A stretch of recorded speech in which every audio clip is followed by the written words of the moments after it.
Hello everyone, welcome back to my channel Recipes by Suvi.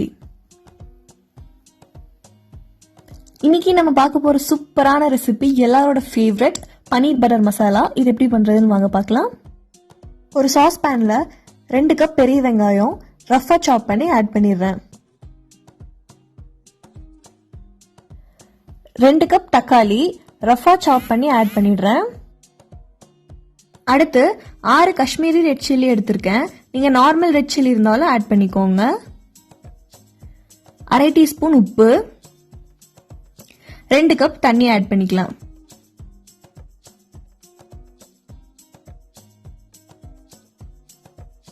தண்ணி விட்டாச்சு. அடுத்து நம்ம இதுல 1/4 கப் முந்திரி பருப்பு எடுத்துக்கலாம்.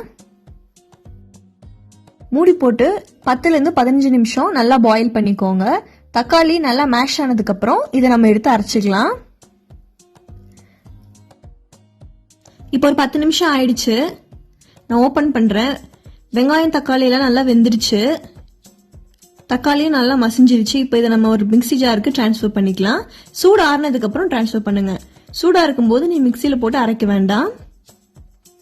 இப்போ நான் மிக்ஸில போட்டாச்சு. இதுல தண்ணி விடாம அரைச்சு எடுத்துட்டு வந்துருங்க. நல்லா ஃபைன் பேஸ்டா அரைச்சுக்கோங்க. இப்போ நான் அரைச்சிட்டேன். நல்லா ஃபைன் ஸ்மூத் பேஸ்டா ஆயிடுச்சு. இதை நான் ஒரு பவுல்ல வடிகட்டி எடுத்துக்கிறேன். ஒரு பவுல்ல நம்ம அரைச்சு வச்சிருக்க விழுத வடிகட்டி வச்சு வடிகட்டிக்கலாம். கொஞ்சம் கொஞ்சமா விட்டு வடிகட்டி எடுத்துக்கோங்க. இப்போ நான் ஃபுல்லா வடிகட்டிட்டேன். தக்காளியோட விதை மட்டும் தான் நிக்குது. பேஸ்ட் இப்போ ரெடியா இருக்கு. அடுத்து நான் இன்னைக்கு 200 கிராம் பன்னீர் எடுத்து வச்சிருக்கேன். இது சின்ன சின்ன கியூப்ஸா கட் பண்ணிக்கலாம். ஈவன் சைஸ்ல கட் பண்ணிக்கோங்க. நீங்க டைமண்ட்ஸா கட் பண்றதுனாலும் கட் பண்ணிக்கலாம். நான் இன்னைக்கு கியூப்ஸ் தான் கட் பண்றேன். ஒரே மாதிரி கட் பண்ணிக்கோங்க. இப்போ நான் கட் பண்ணி முடிச்சிட்டேன். என்னோட கியூப் இந்த சைஸ் தான் இருக்கு. இதே மாதிரி நீங்களும் கட் பண்ணிக்கோங்க. அடுத்து ஒரு கடாயில 3 டேபிள் ஸ்பூன் பட்டர் ஆட் பண்றேன். பட்டர் நல்லா மெல்ட் ஆனதுக்கு அப்புறம் ஃப்ளேமை லோல வச்சுட்டு 1 teaspoon Kashmiri red chilli powder, 1/2 teaspoon garam masala, 1/4 teaspoon உப்பு போட்டு நல்லா கலந்து விட்டுக்கோங்க. மசாலா தீஞ்சிராம பாத்துக்கோங்க. இப்ப குக் ஆயிடுச்சு. இதுல நம்ம ரெடி பண்ணி வச்சிருக்க பேஸ்ட ஆட் பண்ணிக்கலாம்.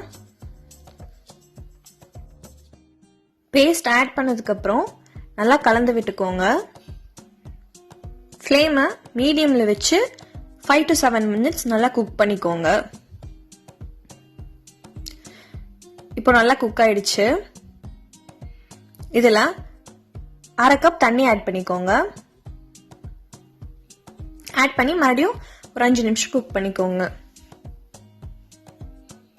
நல்லா கலந்து விட்டதுக்கு அப்புறம் மூடி போட்டு குக் பண்ணிக்கோங்க.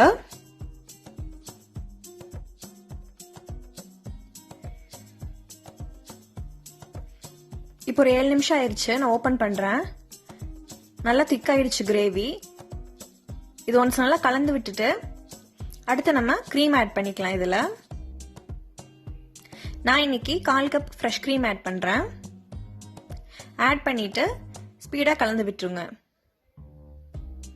க்ரீம் தேவைப்பட்டா கம்மியாவோ ஜாஸ்தியாவோ ஆட் பண்ணிக்கோங்க. அடுத்து 1 டேபிள் ஸ்பூன் கசூரி மேத்தி எடுத்திருக்கேன். இது நல்லா கிரஷ் பண்ணிட்டு ஆட் பண்ணிக்கோங்க. இது நல்ல ஃபிளேவர் கொடுக்கும் ரெசிபிக்கு. இப்போ நான் ஆட் பண்ணிட்டேன். அடுத்து இதுல தேவைப்பட்ட உப்பு ஆட் பண்ணிக்கோங்க. நான் ஒரு 1/4 டீஸ்பூன் உப்பு ஆட் பண்றேன். ஸ்பைஸ் வேணாலும் நீங்க ஆட் பண்ணிக்கோங்க. கொஞ்சம் ரெட் சில்லி பவுடர். இது நல்லா மிக்ஸ் பண்ணிட்டு ஒரு 2 நிமிஷம் குக் பண்ணுங்க.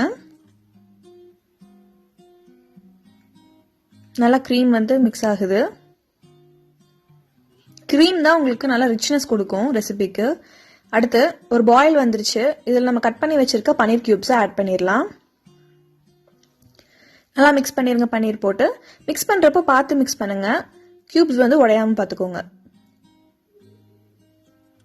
அடுத்து மூடி போட்டு நல்லா ஒரு 5 மினிட்ஸ் குக் பண்ணிக்கோங்க. இப்போ சூப்பரான பன்னீர் பட்டர் மசாலா ரெடி ஆயிடுச்சு. இதை பிளேட்டுக்கு ட்ரான்ஸ்ஃபர் பண்ணிடலாம். இந்த ரெசிபியை நீங்க நான், ரோட்டி, சப்பாத்தி கூட வச்சு சாப்பிட்றப்போ சூப்பரான காம்பினேஷன். கண்டிப்பா வீட்டில் செஞ்சு பாருங்க. ஃபைனலா ஒரு டேபிள் ஸ்பூன் க்ரீம் போட்டுட்டு சர்வ் பண்ணுங்க. ரொம்ப சூப்பராக இருக்கும்.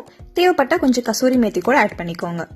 இந்த ரெசிபியை கண்டிப்பாக வீட்டில் செஞ்சு பாருங்கள். எப்படி இருந்துச்சுன்னு கமெண்ட்ஸில் சொல்லுங்கள். அடுத்த ஒரு சூப்பரான ரெசிபியோட உங்களை மீட் பண்ணுறேன். Until then, it's bye from me, Shweta. See you guys in my next video.